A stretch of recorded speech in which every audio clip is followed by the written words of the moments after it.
Alright, so as you know, with the rollerblade twister edge skate, it doesn't have anywhere where you can mount sole plates. These are my RB twister edge. What? Are those sole plates on a twister edge? No. These are cutting boards. I'll show you how I did it. Come on. Okay, forgive the appearance, but I just wanted to make sure that you see what I do. So, what you'll need is the cutting boards. As you can see, it's very affordable. Go to your local store. This is only $3.99. So I bought 2 cutting boards, one for the left, one for the right. You'll need a Dremel, and of course you'll need the bits to cut through the plastic, which will be this. So I already have it installed on my twister edge. To show you that you can install it on any skate, I will be installing the plates on this Fifth Element skate.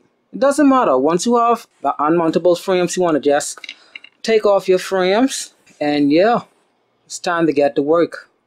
Okay, so first what we do, we gotta have a basic measurement of how we want the cutting board to sit under the boot. Let's see. So what I'll do, I'll cut off this area right here. I'll cut that off.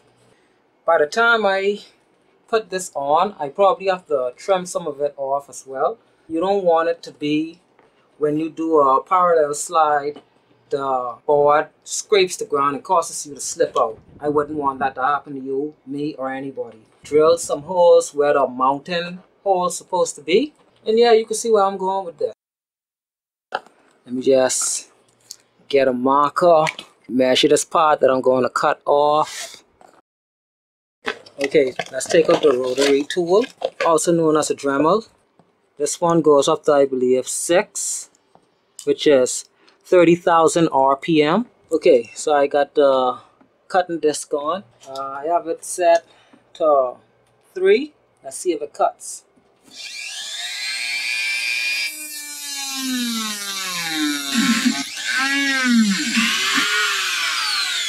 Okay,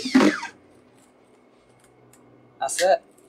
I don't have the best Dremel tool, so you probably won't have to go through this like me. Yours might be able to just cut through it with ease, but I'm almost finished. There you go. Done. Oh, before I forgot, I want to cut it the way it's not so long, because remember, I don't want to slide out when I do parallel slides or anything. So I'll just cut off from where these new markings are. So yeah, I'll do that off camera. Okay, so I already cut them smaller, and I marked the spots where my mounting holes will be. So, got my drill bit here. Easy as that. Okay, so upon doing this, I realized that the bolts are now going to be too short, because now you got this extra thickness that's going to be between the frame and the boot. I have to exchange these shorter bolts for these longer ones. I only have 2 of these longer bolts right now, so I might can only do 1 of the boots today. So, boot, sole plate cutting board. Now I just gotta get this over the mounting hole. It's kind of hard to do with one hand. Yep, you can see that. It's now tightening. You gotta make sure all your alignment and thing is properly, you know. As you are using thread lock too, by the way.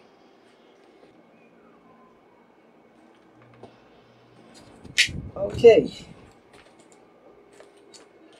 So, I'll simply just do the same for the bolt in the back. Put the thread lock on the bolt, tighten it down, make sure it's aligned, and you get the idea of how I got it done. But yeah, this is the sole plate. I'm gonna go finish this off and take it for a run to let you see how it works. Be sure to use your wax. There isn't really a difference when it comes to these or original sole plates. They both are plastic and they both slide, so they both need wax before sliding. Listen to me, listen to me, listen to me, listen to me.